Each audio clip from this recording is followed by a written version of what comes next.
Okay, we're starting here. Good afternoon and welcome everyone. I really want to thank everyone for being here tonight. I'm Kesha Rogers. For those who are here for the first time or watching for the first time and don't know me, we have an extraordinary presentation tonight, and we have been celebrating this week the life of a brilliant contribution to humanity, a great genius, and a pioneer of our American space program, but I have to say a pioneer of the world in terms of the exploration of space and his vision for space, Krafft Ehricke. And we are celebrating and have been celebrating this week Krafft Ehricke's 100th birthday. Krafft Ehricke was born on March 24th. Yesterday was his official birthday, March 24th, 1917. And he died on December 11th, 1984.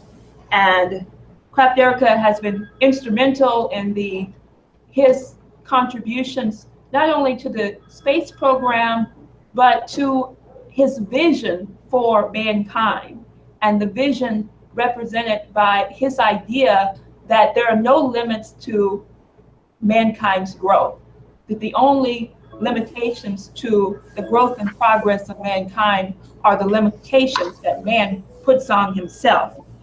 And today I'm joined by a colleague and friend of mine, Beets, who is going to give a presentation on Krafft Ehricke and his contributions to space exploration, but really how he has inspired our organization and what we have committed this organization to do to carry out that vision of Krafft Ehricke, that we have to remove all limitations to growth and mankind's progress, that the Malthusian, neo-Malthusian policy that there are limited resources on the planet, there's limitations to mankind's growth, that world no longer exists. That world could not ever continue to exist.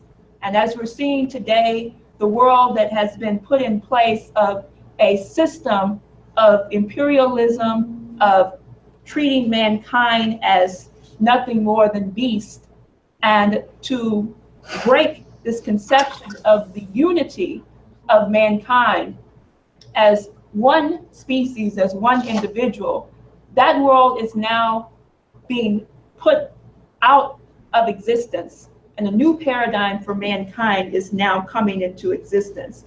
And we see the effects of that. I won't go through details today because we are very short on time, but I want to just give you a picture of the moment where we find ourselves in, because I think it's extraordinary. After the world has, and the United States, the citizens of the United States, has been living under 16 years of dictatorship and destruction and lack of hope and optimism. You now find that there has been a shift in the global relationships throughout the world, a shift in the leadership of the United States. And this has been most emphatically with the recent developments of newly elected President Trump's statements, as he has given a number of speeches in the last few days, which indicate a total shift into a new paradigm, and that the United States is ready to break with what some would call the American-British relationships or special relations, that we're forming new special relations, and those new special relations are organized around the conception of the American system of political economy.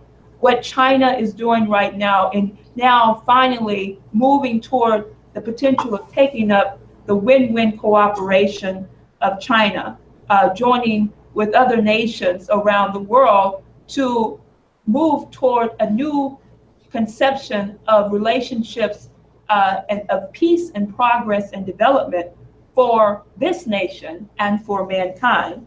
And so over the course of the recent period, we've heard the president, if you haven't heard his speeches, developed the concept of the American system, which has been very instrumental to the LaRouche organization, the policies of Alexander Hamilton, the policies of Lincoln, of specifically Henry Clay, the ideas of the foundations of the American system, our nation, based on the principles of development, of building, referencing Lincoln's contributions to the transcontinental railway system, referencing President Dwight Eisenhower as the father of the interstate highway system.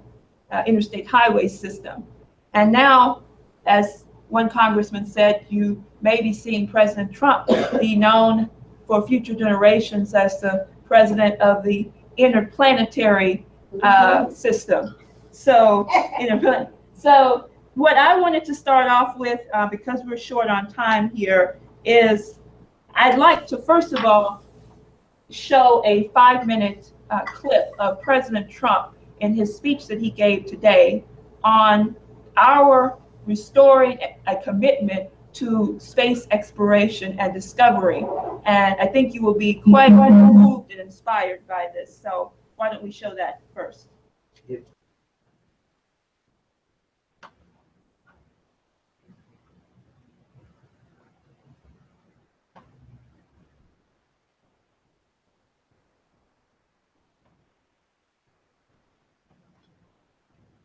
All steps for man, one giant leap for mankind.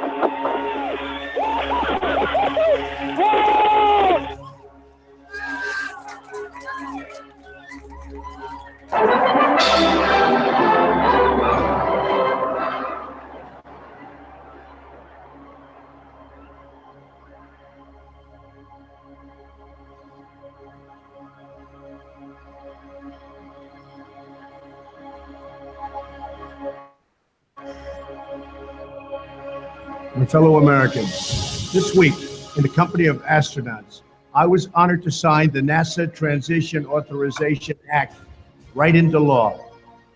With this legislation, we renew our national commitment to NASA's mission of exploration and discovery, and we continue a tradition that is as old as mankind. We look to the heavens with wonder and curiosity.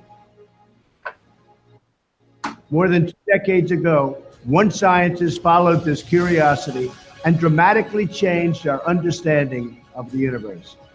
The year was 1995. Taxpayers were spending billions and billions of dollars on NASA's Hubble Space Telescope. The astronomer in charge had a novel idea. He wanted to use the expensive telescope in a totally unconventional way. Instead of pointing Hubble's eye at nearby stars or distant formations, Robert Williams wanted to peer into the void. He aimed the massive telescope at one of the emptiest regions of the night sky. For 10 days during Christmas of 1995, Hubble stared into the abyss, seeking whatever light it could glean from the darkness, and it was total darkness. Fellow astronomers didn't know if he'd see much of anything, but Williams was rewarded, and the entire world was struck by the awesome images of our satellite return. In that tiny patch of sky, the Hubble Deep Field showed thousands of lights. Each brilliant spot represented not a single star, but an entire galaxy. The discovery was absolutely incredible. But the unforgettable image did not satisfy our deep hunger for knowledge. It increased ever more and even more, and reminded us how much we do not know about space, frankly, how much we do not know about life.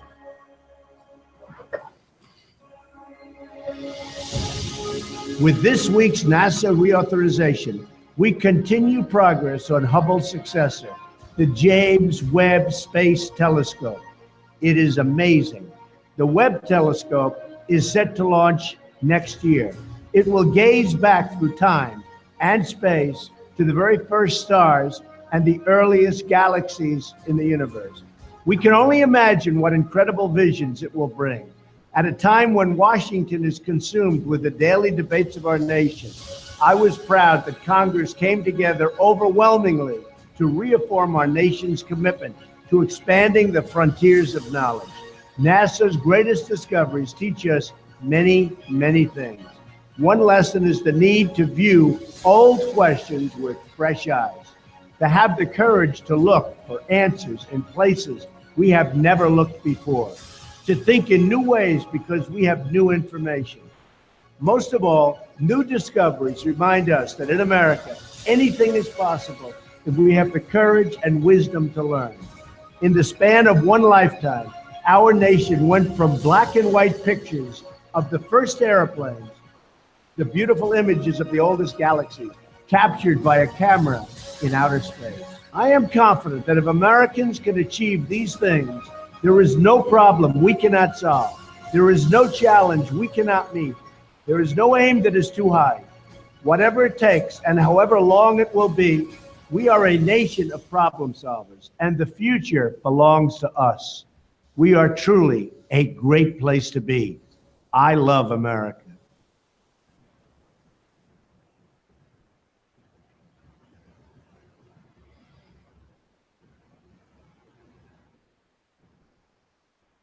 I introduced Megan, I just wanted to let people know that we are, as we're having this meeting here today, we are also celebrating the life and contributions of Krafft Ehricke in a conference in Munich in Germany. The title of the conference is On the Centennial of the German-American Space Pioneer, Realizing Krafft Ehricke's Vision for the Future of Mankind. And we'll have more reports on that extraordinary conference. And I just wanted to end with a contribution to Krafft Ehricke, just a very short excerpt from a conference that we held in June of 1985. And this was a memorial conference to the life of Krafft Ehricke. And it was titled, the proceedings of the conference was titled Colonize Space, Open the Age of Reason. And Mr. Lyndon LaRouche's contributions to that conference were titled Ehricke's Contribution to Global and Interplanetary Civilization. And he writes, as each of us is born, each of us must die. Within that brief interval of life, what distinguishes a life as human, as exalted above the conditions of mere beast? Is that which the individual contributes to the enduring benefit of future generations. Our beloved and most accomplished friend, Krafft Ehricke, has bequeathed to future generations a beautiful and most valuable gift. I think that's very appropriate for our celebration of the birth and life of Krafft Ehricke, and enjoy Megan. So thank you.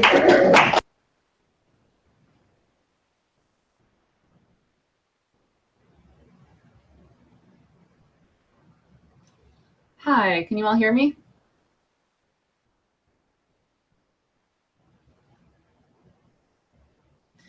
Well, I'm going to assume you can hear me unless Mike sends me a message. So thank you very much for having me today. I'm very excited to speak to you, even if for a short time. And I want to begin, actually, if we could pull up the first slide while I read something. I'd like to begin by reading something that Krafft Ehricke wrote in 1948. So think about that, 1948. That was just after the end of World War II. Krafft Ehricke had been in the United States for 2 years, and he was just beginning to master English. And this was still a full 9 years before the first satellite would be launched into orbit. So what I'm going to read you is the opening of something he wrote called Expedition Ares. And so that he's writing this in 1948, and this is an imaginary account of space travel in the year 2050, as seen by people 400 years in the future. So he says, we live in an age of fast-flying, far-reaching spaceships and are proud of what human ingenuity has achieved. Research is going on with ultra-fast ships reaching half of the velocity of light and designed as powerful instruments for visiting our neighboring stars.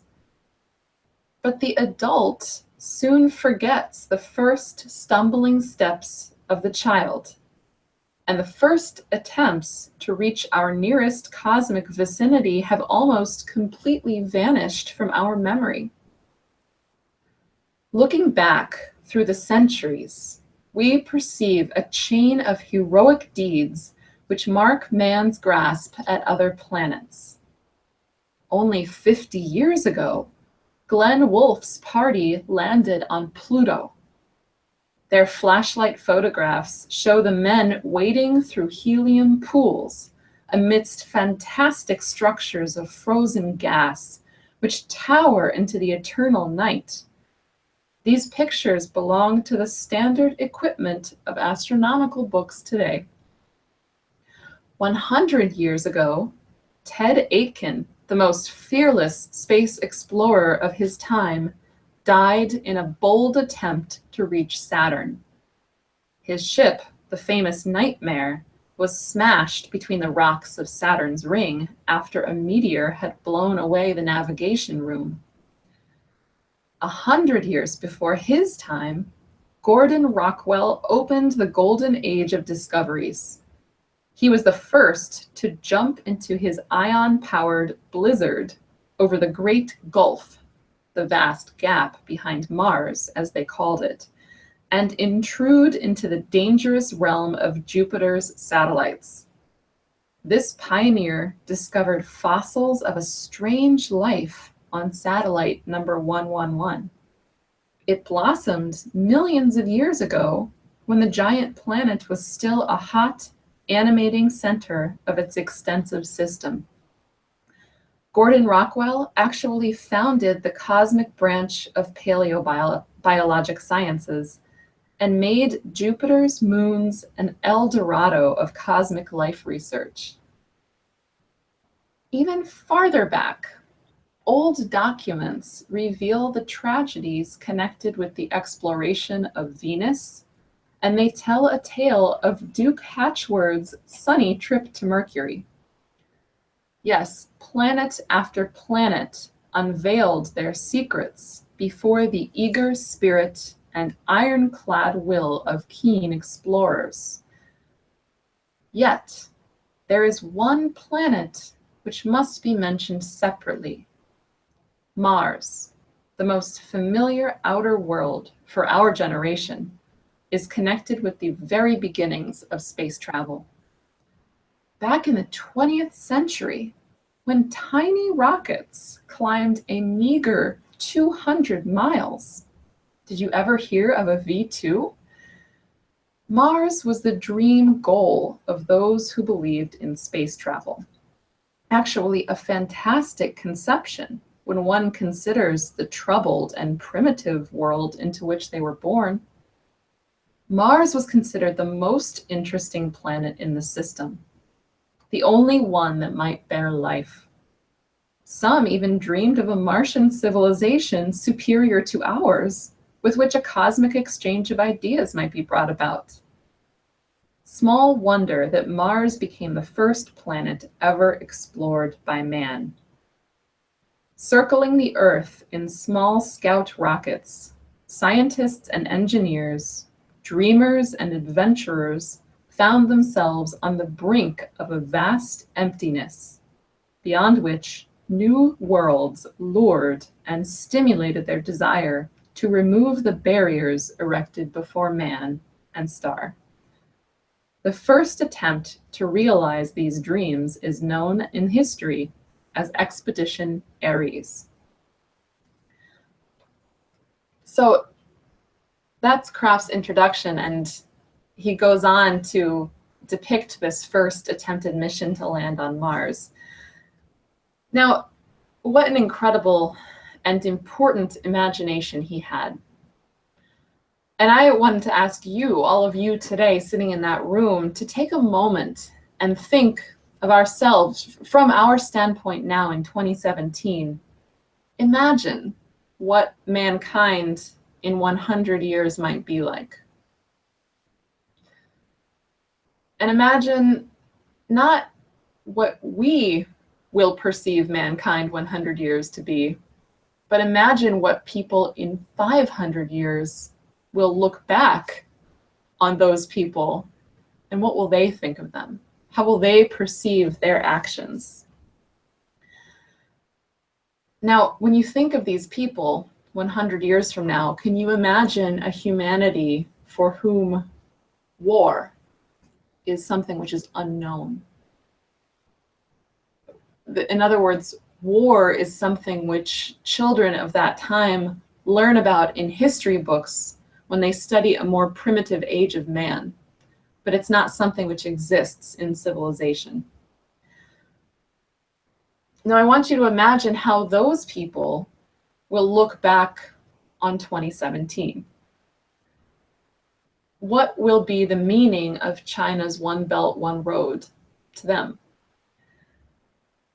Maybe when these people look back on 2017, they will recall having read about the first year that humanity finally began to integrate itself with the world land bridge and began to become a modern civilization.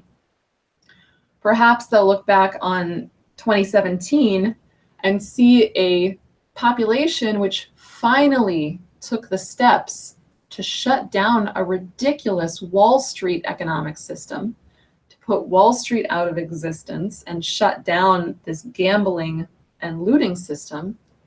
And instead, they replaced it with the American system.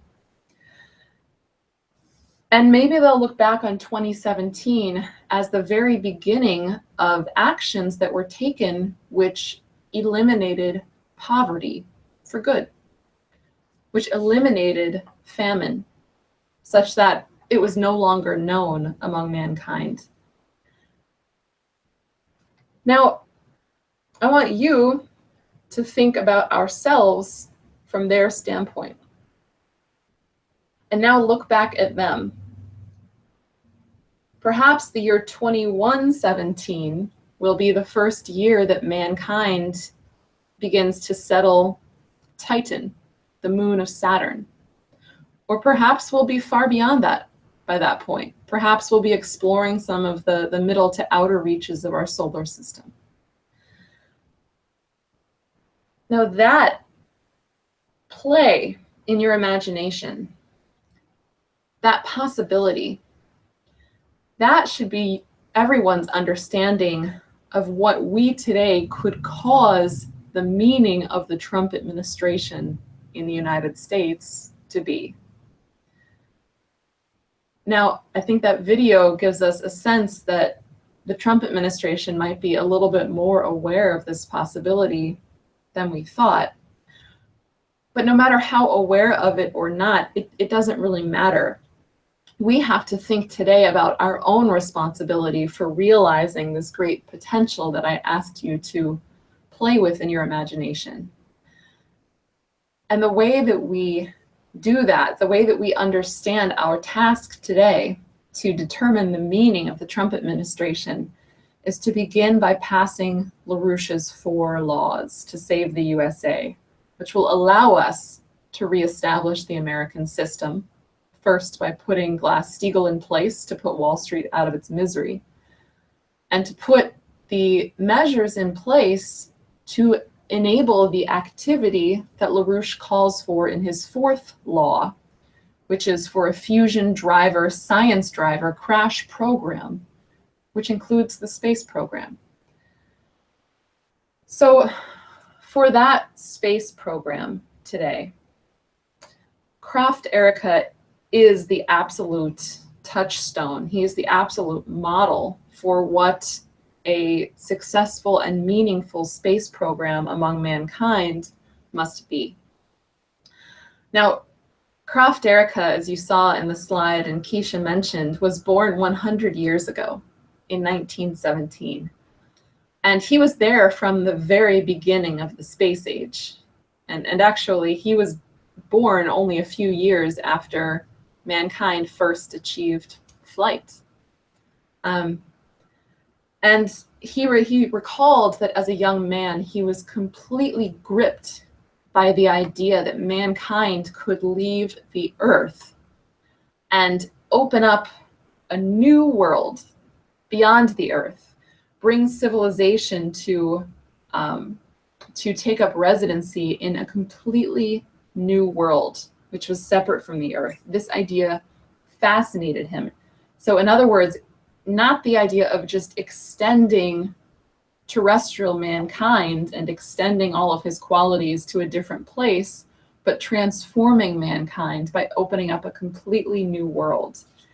And he said that it really could only be compared to the event many millions of years ago when life first emerged from the oceans onto land. So take a minute and think about what a profound transformation that was for life on Earth. The emergence from the ocean to put life on land for the first time. And what that opened up. It opened up the possibility of warm-bloodedness. It opened up the possibility of what eventually became the higher life forms that could then support cognition. So it's that significant of a change that Krafft Ehricke was thinking about and taking upon himself the responsibility for taking those first steps.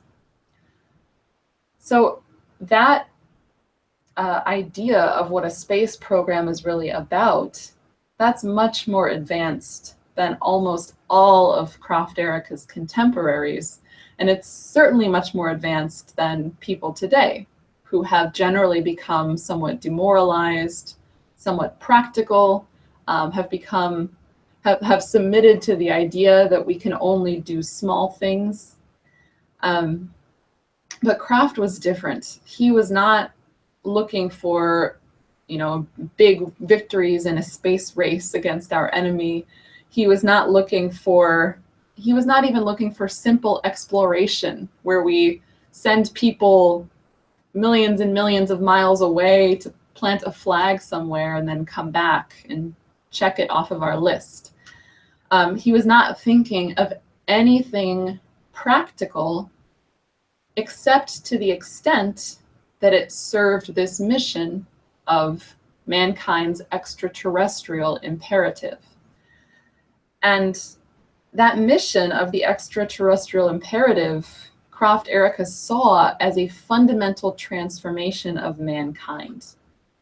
And I think you could compare that difference in thinking, if you think back to the European settlers that first crossed the Atlantic Ocean and came to America. And the majority of those people came here for either reasons of adventure, seeking a fortune, or escaping something. But when it came down to it, most of those people who came here came, in their own minds at least, for a somewhat practical reason. But there was a minority that understood that the possibility of setting up a republic on the shores of America would completely alter human history.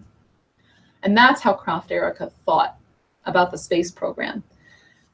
Now, what Krafft did, he had a shorter life than he should have, but what he dedicated that life to, and what he worked on, especially in the last decade of his life, is how we would move every aspect of civilization off of the Earth, and how that would open up completely new possibilities for mankind, and how it would unveil new potentialities of places like the moon, for example.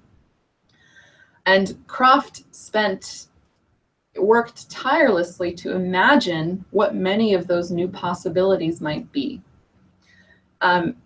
And what he said in a paper he wrote in, I think it was 1959 or something to that effect.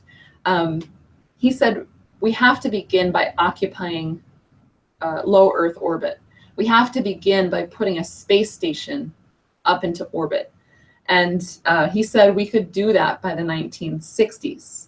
Now, as people know, we didn't have, we had Space Lab in the 1970s, I think it was, and the Mir space station. We didn't get the full-fledged International Space Station until the 1990s. And but Krafft said we can have a space station by the 1960s.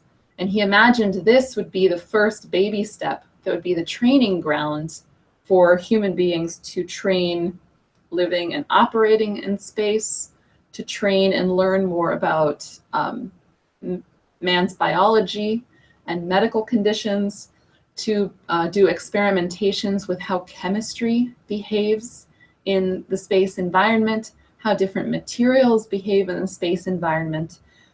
He also imagined things that could be established, like hospitals established in orbit, or retirement homes established in orbit. And I thought that was actually really beautiful, because he was thinking about, well, okay, in orbit, you have a completely unique environment of zero G. And what benefits could zero G bring to people who are recovering from injuries, or people who are elderly, and we could relieve the stress on their joints by moving them to a lower gravity environment. He also imagined that we would begin to set up manufacturing facilities in zero gravity and take advantage of the unique environment and what that might allow us to build in terms of structures of metal that with a much higher purity and a much more I'm losing my words here, but to manufacture metals and so forth that are much stronger than what we can manufacture on Earth. And he also imagined space stations that would be a resort where people could go there on vacation and experience a completely new environment, including what he imagined as zero gravity swimming pools, where you could swim around as if in water. So he imagined conquering low Earth orbit and then moving beyond, very quickly moving beyond, to absorb all of cislunar space, or the space that includes the Earth all the way up to the moon and their orbits, to absorb that into human civilization. Now, how did he think about that? I wanted to give one example from our pamphlet, if we pull up the next slide. So this is an image in the newest LPAC pamphlet about the 4 laws in joining the Silk Road. And it gives an example of how space-time was changed with the building of rail in the United States. So on the left, you see rail, on the left, what you see indicated by the different colors is how many days of travel it would take from New York City to get to any of the other areas in the United States. So you look at the transformation between 1830 and 1857 because of the building of rail. Space and time became condensed. And this transformed everything, not just passenger, the ability for you personally to travel somewhere, but it also completely changed the economic possibilities of moving freight, moving semi-finished products, moving raw materials to different industrial centers. Now, Krafft imagined such a thing for cislunar space. And as part of his work, he thought of the design of a multi-layered transportation system that would incorporate different segments of the Earth to the moon. And he called this, or at least some components of this, he called this the Diana Fleet. And he imagined, so you think about what are the different components of of transportation between the Earth's surface and the moon's surface. Well, you have to get from the surface of the Earth up into low Earth orbit. And I actually haven't seen Krafft talk very much. The way that we do that today is with very large rockets, like the Saturn V rocket, or the one that NASA is building today, the SLS rocket. Mike Carr has just done a lot of work looking into more modern proposals for that, which he can tell you about. I've not seen Krafft talk very much about that, but what he does talk about is the different ways of getting from low Earth orbit to lunar orbit, both for people and freight, and then getting from lunar orbit to the surface. And so if we pull up the next slide, here's something he designed, which is a nuclear-powered cargo ship.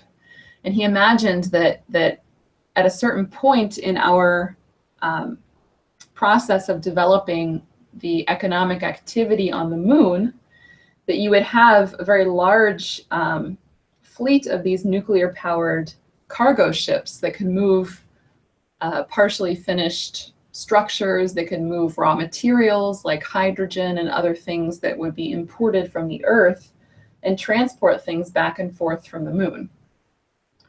He also imagined some very novel ways of getting from the lunar orbit to the lunar surface.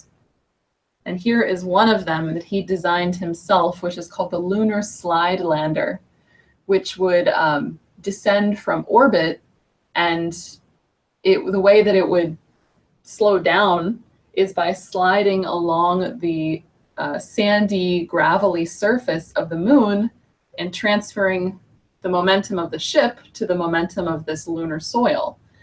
And he said in that way you could eliminate by 90% the amount of propellant that you would need.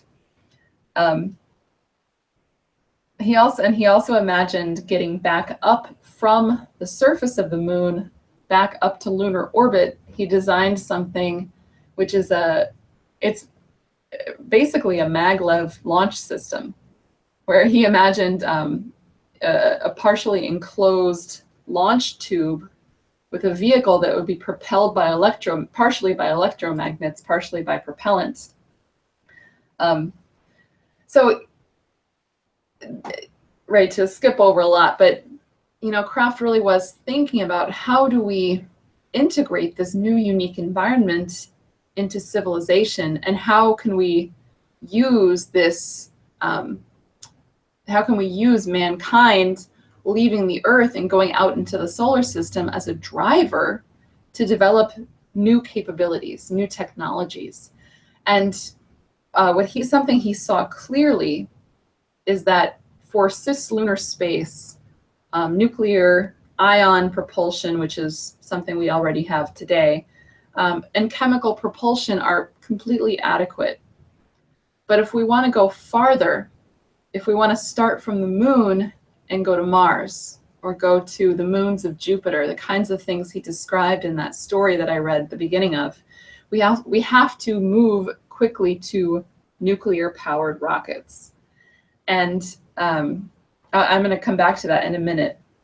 So he imagined things like an integrated transportation fleet that would completely change the space-time of getting both people and cargo between the Earth and the moon, right? And fill that empty space, what most people think of as a completely empty space between the Earth and the moon, actually fill this, integrate it into part of man's infrastructure. Now, another thing he thought of are the unique kinds of products that could be manufactured on the moon. And I said this in the Wednesday show, but I hadn't really considered what kinds of things you might manufacture on the moon. I guess I'd always thought of the moon as this, desolate frontier, and we would just manufacture the bare necessities for people to live there. Maybe we would make some, ugly gray bricks to build some houses or something. But Krafft had a completely different idea as opposed to my kind of silly idea. But he said, look, with the resources on the moon and with the establishment of a central processing manufacturing center on the moon, you could produce an incredible array of products. And I'm just going to read some of them.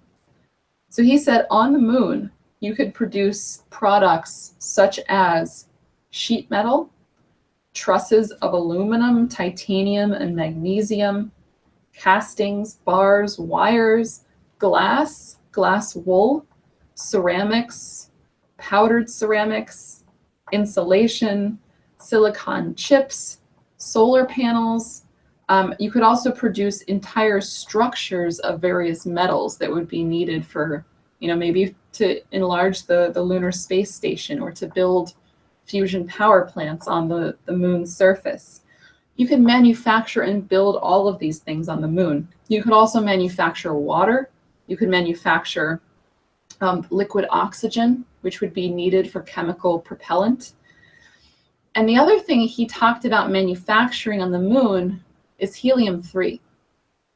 Now we know today that you don't need to manufacture helium-3 on the moon. You can just mine it. And the reason you want helium-3 is because it's the ideal fuel for fusion power. And this is the other product that he saw as being not as much a product so much as an outcome of establishing civilization on the moon was fusion power. Fusion power plants are actually easier to establish on the moon than they are on Earth. Not only are they easier to build because of the vacuum, because of the cold temperatures that are needed for superconducting magnets, but fusion power is also necessary for lunar civilization, right? You cannot power lunar civilization with solar panels.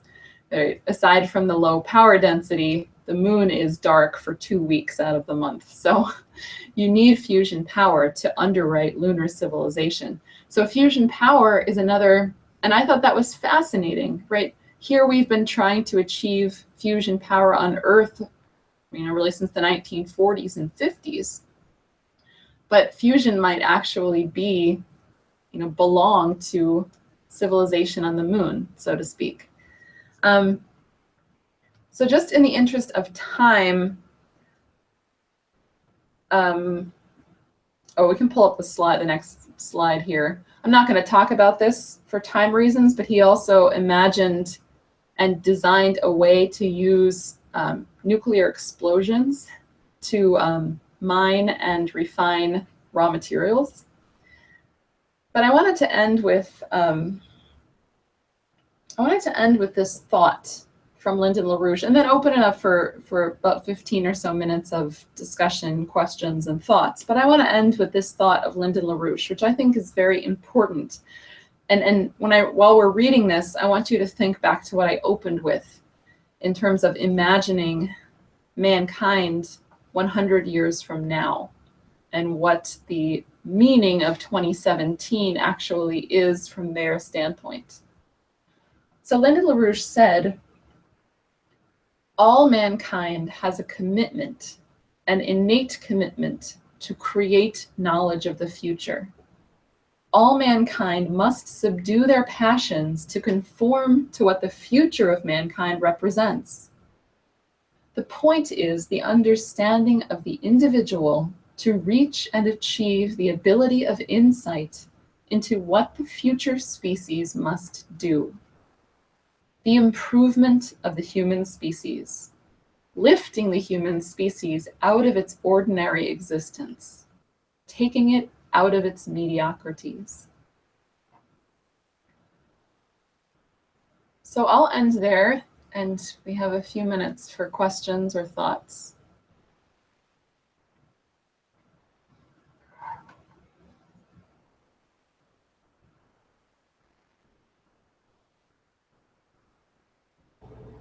Go ahead. Okay, so who has a question, comment? Go ahead, Joe.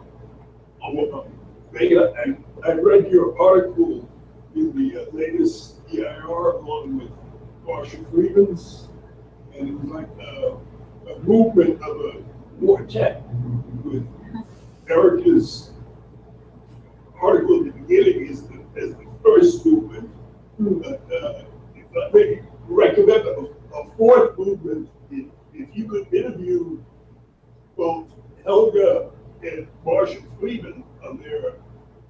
direct collaboration with Krafft Ehricke.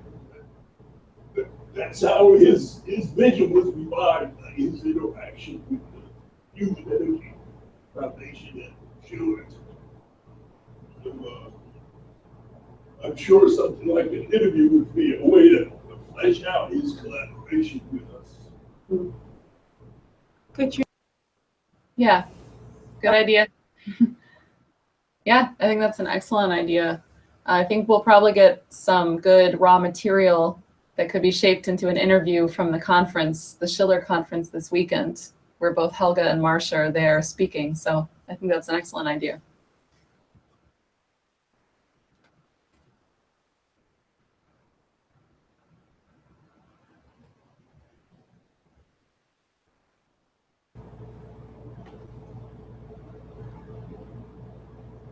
Don't be stunned.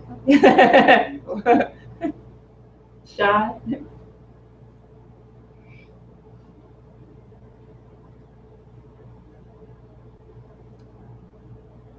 I think people are enjoying that great image of provoking the imagination as you did, Megan. So they're still living in that future world right now. Well, I think, this Trump video that you started with, I mean, I think... Further thoughts or ideas? Can you guys hear me? Okay. Yeah. No. Well, Yes. You two go ahead, sir. Well, I was just going to say quickly to maybe provoke people, although there's a question, is this Trump video that you showed at the opening there, I mean, this is history moving forward, it's just a really, we haven't heard ideas like this in a long time. And I think we should integrate that into what we know as the much longer term fight and the much higher principle of Krafft Ehricke, and think about what that Trump speech could be made to mean in that context. Yeah. And I think this question of, as you posed, it's about what our responsibility is, what we see our responsibility to realizing the future we want to bring into existence. I mean, everyone's always talking about John F. Kennedy's speech, ask not what your country can do for you, ask what you can do for your country, for your nation. And that's, very applicable to today, is not just wait and see, oh, is the president going to make another good speech, and, as a spectator, but really we're out to create a presidency that will make this nation and the world proud, great again, and respect the world, respect the United States again, but not just in a way respect the United States as we are the authority and we're going to tell you what to do, but that we're going to collaborate in the interest of all mankind and each other. So, I think. We also need education be back in place too now. I'm sorry, say it again? We need education to be back in place for the kids. We need education back in. It's far behind right now. It's That's not going to happen if the education's not there. That's absolutely true. You have something? Did you hear that, Megan? I just heard education.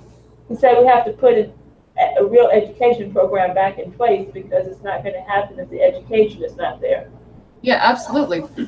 You're absolutely right. Yeah, and there's been all this talk of STEM education over the past years and so forth. I mean, fine, yes, we want people studying technology and engineering, yes, but you don't have to go through all that hullabaloo if you actually have a space program again.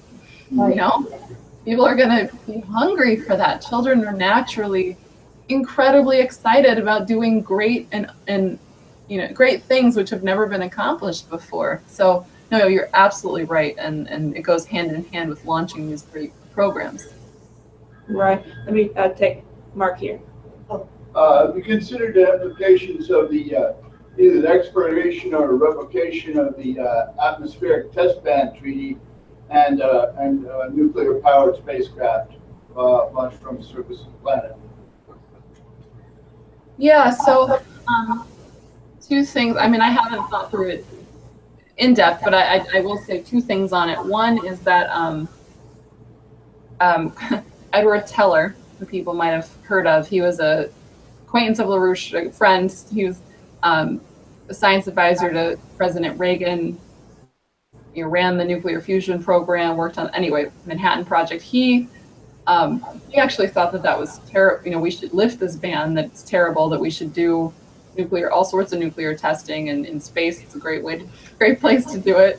He also thought that we should use nuclear bombs for construction and all sorts of things. So, but also, you know, in terms of nuclear rockets and so forth, I mean, Krafft made the point that nuclear rockets in no way violate that. I mean, I forget what the exact terms are, but he actually thought about that and said, yeah, nuclear rockets in no way violate this, no problem. Go ahead. Yeah, I was just going to say that Pascal Lee spoke at the Houston Museum of Natural Science this past week, and he was asked by scholastics to write a children's book on Mars, which he did, and he was saying, and he was just lowballing it, but he said that for us to move to Mars, it's going to cost about $400 billion, and that the recent budget for NASA, that's just a little milestone. There's going to be a need for a lot more investment in the space program. That's less than what we spent in Afghanistan. Yeah. Right. Yeah, that's what he said too. He asked me about it. Mm-hmm. Go ahead. I just think it's important to emphasize that with Trump talking about the American system, I don't think that would be current if we hadn't put out the political economy of the American system back in about 1985 and have been fighting and promoting those ideas for the last 30, 40 years. That these ideas are in the political system because of Lynn. They wouldn't be, they would have been buried. And it's important for us to get people to understand that the role that Lynn has played is to put these ideas into circulation so that well-meaning patriots can actually have access to these ideas. Otherwise, they wouldn't have it. Very true.